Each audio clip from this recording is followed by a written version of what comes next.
So, auf diesem Wege auch nochmal ein herzliches Hallo an Martin und an Sebastian. Guten Morgen. Ihr seid ja gleich auch noch dran. Vorab freue ich mich aber, dass ihr beim Panel dabei seid. Wir sprechen über das Thema Benutzerauthentifizierung und insbesondere in dem Bereich interessiert mich natürlich erstmal von euch allen, welche Authentifizierungsmethoden kennt ihr denn oder welche gefällt euch denn bis heute am besten? Also neben dem Passwort vielleicht.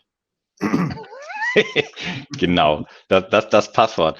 Ich weiß nicht, ob man das überhaupt auf der Kamera sehen kann, aber das hier ist ein sogenannter YubiKey Nano USB-C. Den habe ich seit einiger Zeit im Einsatz, nämlich seitdem er da ist. Ich habe tatsächlich schon vor Jahren angefangen mit diesen normalen YubiKeys. Woran liegt das?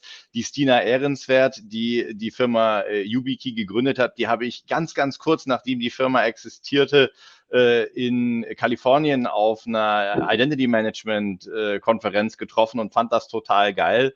Aus dieser Technologie ist dann ja nachher tatsächlich unter Mitwirkung der Firma FIDO2 entstanden. Also ich sage, alles, was in irgendeiner Form FIDO2 ist und keine Passworte mehr hat, ist meins. Sehr gut. Ja, vielleicht mein kurzer Einwurf dazu. Ich finde alles toll, was die gesetzlichen Anforderungen tatsächlich erfüllt, weil das ist nicht ganz unwesentlich. Das haben wir auch Anfang des Jahres gemerkt, wo dann Nachidentifizierungen von Banken vorgenommen werden mussten, weil es eben dann doch nicht konform war, obwohl man dachte, man hätte jetzt den großen Wurf der Customer Journey geschafft. Aber natürlich muss es letztendlich user-friendly sein und es muss dem Use Case entsprechen. Ich glaube noch nicht daran, und bisher konnte man mich nicht überzeugen, obwohl die Diskussion ja schon lange ist, dass es eine zentrale ID-Wallet geben wird, mit der alles dann geht. Ich glaube auch nicht, dass es zwingend notwendig ist. Und ich bin überzeugt davon, dass man weiterhin nicht versuchen wird, aber weiterhin den größten Stakeholder da rauszuhalten, nämlich denjenigen, der sich identifizieren soll oder authentifizieren soll. Man macht die Rechnung halt ohne den Bürger. Und das ist meines Erachtens dann zum Scheitern verurteilt. Also alles, was gesetzeskonform ist, ist toll. Und alles, was die Customer Journey schlank einfach macht, ist auch klasse. Das ist nicht unbedingt der Facebook- und Google-Login. Sehr gut. Ich leite vielleicht gerade mal zu dir über, Martin. Ihr habt ja sehr erfolgreich eine Digital Business Infrastruktur aufgebaut, um bestehende Geschäftsmodelle, aber auch neue Geschäftsmodelle zu realisieren. Wie wichtig ist denn bei euch das ganze Thema Authentifizierung? Naja, also es geht ja bei uns gar nicht so sehr um das Thema Authentifizierung, sondern mehr um das Thema User- und Rechte-Management. Und wenn ich jetzt mir wieder die Customer Journey angucke, ist gerade dieser Part letztlich aus Sicht des Users musste ja, ich sag mal, hintergründig und minimalinvasiv sein. Na, ich will mich ja nicht irgendwie stundenlang mit dem Login beschäftigen. Aber für uns ist es eben, ich sag mal, der Dreh- und Angelpunkt der ganzen Geschäftsprozesse. Das heißt also, der in CDAS abgebildete, oder das in CDAS abgebildete Kundenkonto ist ja quasi die digitale Repräsentation des Kunden. Und mit der Authentifizierung betritt er sozusagen ja unsere digitale Geschäftsstelle oder also im übertragenen Sinne die Geschäftsstelle. Und dann kann letztlich Business mit dem Kunden dort gemacht werden. So. Also insofern ist es eben also für uns wie ich sagte, der Dreh- und Angelpunkt, also im ganzen Backend und nach vorne hin da eigentlich gar nicht für den Kunden darf es ja keine Hürde sein. Also das muss ja einfach funktionieren und zwar so schnell wie möglich. Genau. Ja, Hürde ist, glaube ich, das richtige Wort. Ich kenne ja euren Onboarding-Prozess so ein bisschen, weil er ja auch Silas einsetzt.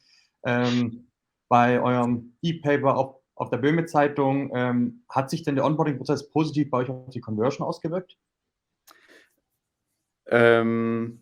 So, ich erzähle mal, wo wir herkommen. Also wir hatten ja so einen Zeitungsverlag, ganz klassisch und eine Printzeitung. Und als es dann irgendwie in den 2000er Jahren losging mit irgendwie E-Paper, sind wir da auch, ich sag mal, damals schon aufgesprungen. Und wir hatten, ich sag mal, so eine Insellösung gehabt mit einer eigenen Benutzerregistrierung. Und das Problem, was damals schon war, also es gab das E-Paper, sozusagen integrierte Benutzerregistrierung und das ganze Ding selber war halt überhaupt nicht vernetzt, also mit den anderen Komponenten, die wir in der ganzen, ich sag mal, IT-Infrastruktur hatten. gab keine Verknüpfung zum Abrechnungssystem. Und selbst wenn der Kunde sich dann, registriert hat, digital, musste er mindestens einen Werktag warten, bis er überhaupt einen Zugang hatte, weil das alles dann am Ende irgendwie digital, manuell verknüpft werden musste und so weiter. Und nach der Umstellung auf diese ganze Digital Business Infrastructure haben wir eben diesen stringenten Onboarding-Prozess aufgebaut, die ganzen Strippen miteinander verknüpft und aus Sicht des Kunden eben eine stringente Customer Journey aufgebaut. Und wir haben also jetzt im Backend also die Nutzerregistrierung über CDAS, wir haben ein Digital Subscription Management eingebaut, sowie die Anknüpfung bei uns an die Logistik, als auch Abrechnungssystem. Das läuft alles unten drunter und obendrauf. Das erste ist eben diese neue ePaper-Application, die wir dann draufgesetzt haben, die eben auch für den Kunden sichtbar ist und die ja auch für den Kunden den entsprechenden Nutzen stiftet. So. Und die ePaper-Zahlen haben bei uns im Haus über Jahre einfach stagniert, weil auch das System, was wir vorher hatten, relativ unsexy war. Und wir haben im jetzigen OKR-Zyklus uns das Ziel gesetzt, der jetzt auch dieses Quartal zu Ende geht. Wir wollten die ePaper-Zahlen gegenüber dem Vorquartal um 50% steigern und das Team, was sich sozusagen dieses OKR-Set gekümmert hat, hatte aus verschiedenen, aber auch guten Gründen überhaupt nichts machen können. Also sie haben also dieses ganze Ziel, diesen ganze Objective überhaupt nicht aktiv verfolgen können. Das ist aber eine ganz schöne Geschichte, um deine Frage direkt zu beantworten. Wir haben nämlich am Ende des Quartals eine Auflagensteigerung von 33% gekriegt, sozusagen, und das ist eine ganz schöne Ceteris Paribus-Betrachtung da drin. Wir haben nämlich nichts gemacht, bis darauf, dass wir, einen neuen Onboarding-Prozess gemacht haben. Wir haben keine flankierenden Marketing-, Werbe-Coupons, sonst was Geschichten gemacht. Wir haben es einfach aufgesetzt, es funktioniert, ins Schaufenster gestellt. Und gegenüber der Stagnation, die wir vorher hatten, ist es jetzt einfach sexy. Wie man es halt eigentlich erwartet. Man registriert sich, hinterlegt seine PayPal, Kreditkarte, whatsoever, ne, Lieblingszahlungssystem und am Ende ist man halt irgendwie, keine Ahnung, eine Minute später kann man das Produkt nutzen. Und also insofern, Cedric, ja, es hat tatsächlich zum Erfolg beigetragen. Perfekt, ja, das klingt sehr cool. Ich bin auch gespannt auf den Vortrag, den du nachher noch mit Nico dazu hältst. Da gibt man noch ein bisschen einen guten Einblick, was ihr alles getan habt. Du hast schon ein paar Sachen gesagt, neben CDAS ja auch Subscription Management und so weiter. Da ist ja sehr viel dahinter, hinter der Digital Business Infrastruktur. Da habt ihr etwas Cooles geschaffen. Leitet mich auch so ein bisschen zu Stefan über. Du hattest ja gerade schon über den Digital Sales Prozess gesprochen, so mit dem Stichwort digitaler Vertragsabschluss. Schon ein paar Einblicke gegeben in den MyConnect Hub. Du führst ja auch viele Kundengespräche, muss ich sagen. Mit Banken, aber auch mit anderen Organisationen. Wie wichtig ist denn dabei das Thema Customer Experience, Customer Journey für die Kunden, mit denen du sprichst? Ja, elementar, und es wird immer wichtiger, digitale Strecken anzubieten. Das gilt sogar für die Banken, die in der Fläche eigentlich Filialen haben, die zwar auch immer weniger werden, aber eigentlich hat man ja einen direkten Touchpoint. Der persönliche Touchpoint ist natürlich schon was Besonderes, gar keine Frage. Aber ohne die digitalen Strecken kommt eigentlich keiner mehr aus. Und dann möchte man natürlich kein Durcheinander haben, man möchte das System integriert haben, man möchte es prozesseffizient haben im Hintergrund und nach vorne muss es so einfach wie möglich sein. Das, was Martin ja auch schon gesagt hat.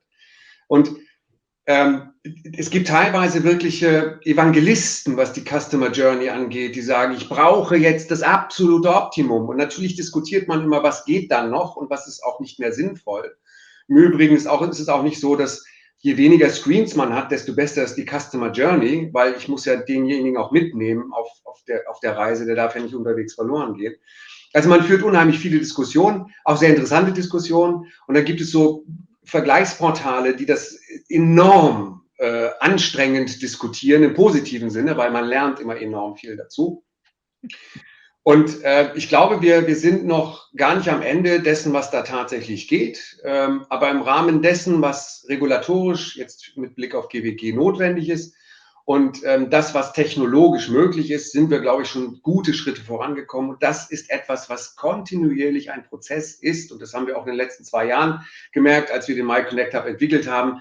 Gigantisch, das hätte ich vorher niemals unterschrieben, wie schnell sich diese Dinge tatsächlich entwickelt haben und wie volatil dieser Markt dann tatsächlich ist. Und da muss man ständig am Ball bleiben.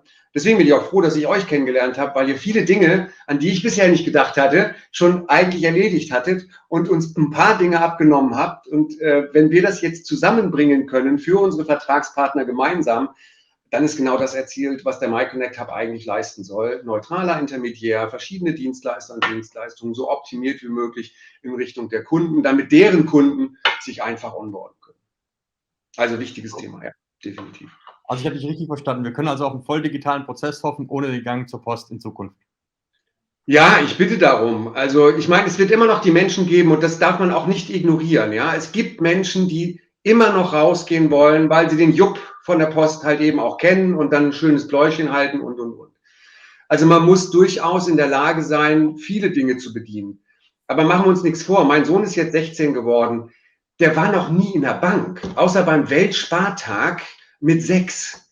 Damals, ja.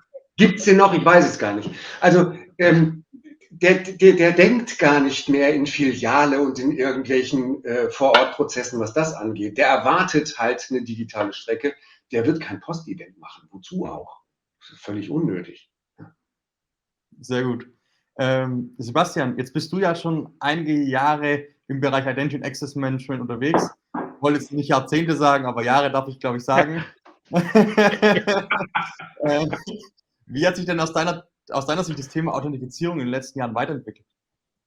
Also allgemein möchte ich erstmal sagen, dass ich absolut zustimme, was Stefan da gesagt hat, und ich bin begeistert, was Martin erzählt hat zu diesem Mehrwert, den diese Prozessverbesserung gegeben hat. Ist ja auch etwas, auf das ich nachher in meinem Vortrag nochmal eingehe. Usability hat halt auch was so mit Schwuppdizität zu tun und dem Kunden zeigen, wo er gerade im Prozess ist und solche Details. Und das hat einen unglaublichen Einfluss, insbesondere auf die jüngere Generation. Stefan Sohn ist da ein sehr, sehr gutes Beispiel.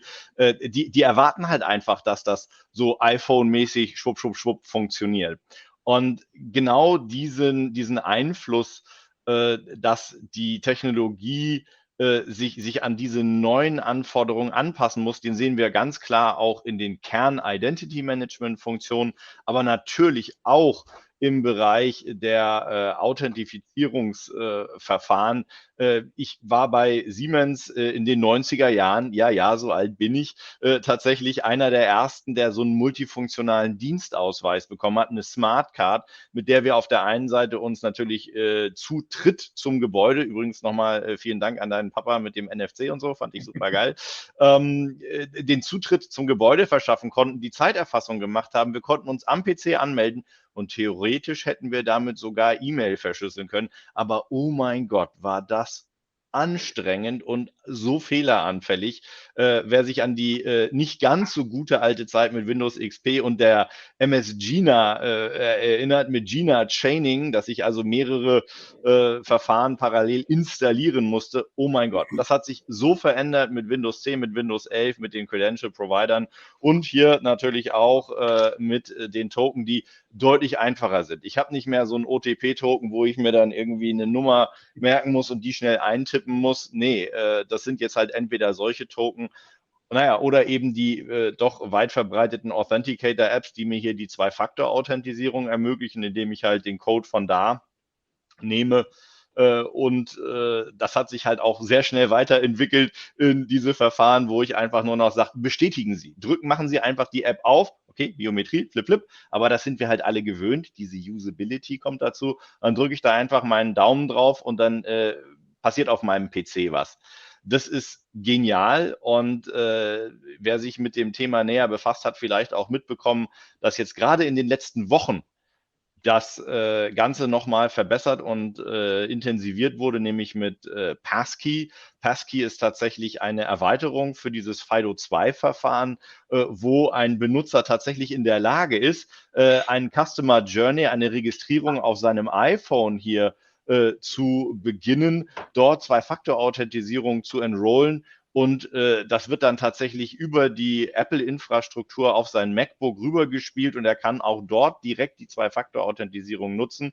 Ja, und der Hammer ist halt, wenn ich dann tatsächlich auf ein Microsoft-Gerät wechsle und und festgestellt wird, ach, das ist ja der Sebastian, der sich da anmeldet, dann bekomme ich sofort ein Pop-up und sage, hey, willst du hier auf dem Gerät auch Passkey nutzen? Dann mache ich nur einmal ganz kurz Fingerprint hier auf meinem IBM-Laptop und habe das auch übertragen. Da sehen wir halt, dass diese frühere Zwei-Faktor-Authentisierung, Sicherheit sich eher angefühlt hat, wie Benzin beschmiert durch brennende Hula-Hoop-Reifen springen zu müssen. Und heute ist das halt einfach nur noch App aufmachen, draufdrücken, fertig. Und da wird es hingehen. Und das ist halt auch meine Hoffnung, dass mehr Unternehmen dann natürlich basierend auf den gesetzlichen Anforderungen, wo es sich halt anbietet, von diesen Dingen weggehen und hin zu Passwortless gehen, hin zu diesen Authenticator-Methoden, weil die Usability halt der Kernpunkt sein wird, neben der Sicherheit. Also hat deiner Ansicht nach eine gute Customer Experience eine große Auswirkung auf die Sicherheit? Natürlich, das ist extrem wichtig, denn wenn meine Benutzer damit gequält werden, jetzt hier irgendwelche merkwürdigen Dinge rauszusuchen, sich irgendwie nochmal 3000-fach zu registrieren und irgendwas per Post einzuschicken, oh mein Gott, nein.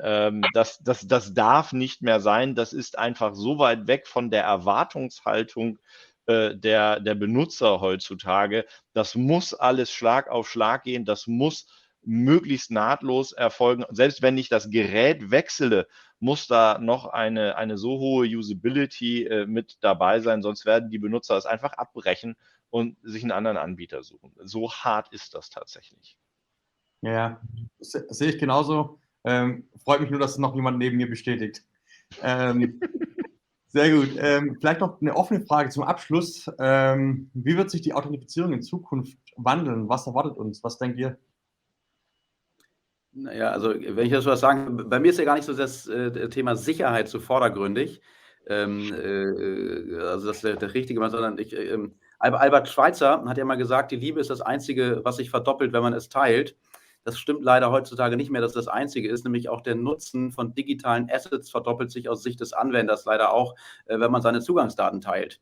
So, und sozusagen aus Sicht jetzt eines Digital Asset Providers, was wir letztlich sind, brauchen wir, ich sag mal, neben der reinen Authentifizierung der Benutzerkonten und meinetwegen auch der Identität, die dahinter steckt, eben auch also eine Authentifizierung der Endgeräte und eben eine Kontrolle der parallelen oder sequentiellen Nutzung eines Kontos durch verschiedene Nutzer, um dort einfach dieser, gerade wenn da, um das besser unter Kontrolle zu haben, um eben auch, ich sag mal, die Geschäftsmodelle selber abzusichern. Jetzt, und das, wo es aus meiner Sicht hingehen muss. Aber an dem Punkt sind wir ja auch schon sozusagen im Gespräch, Cedric.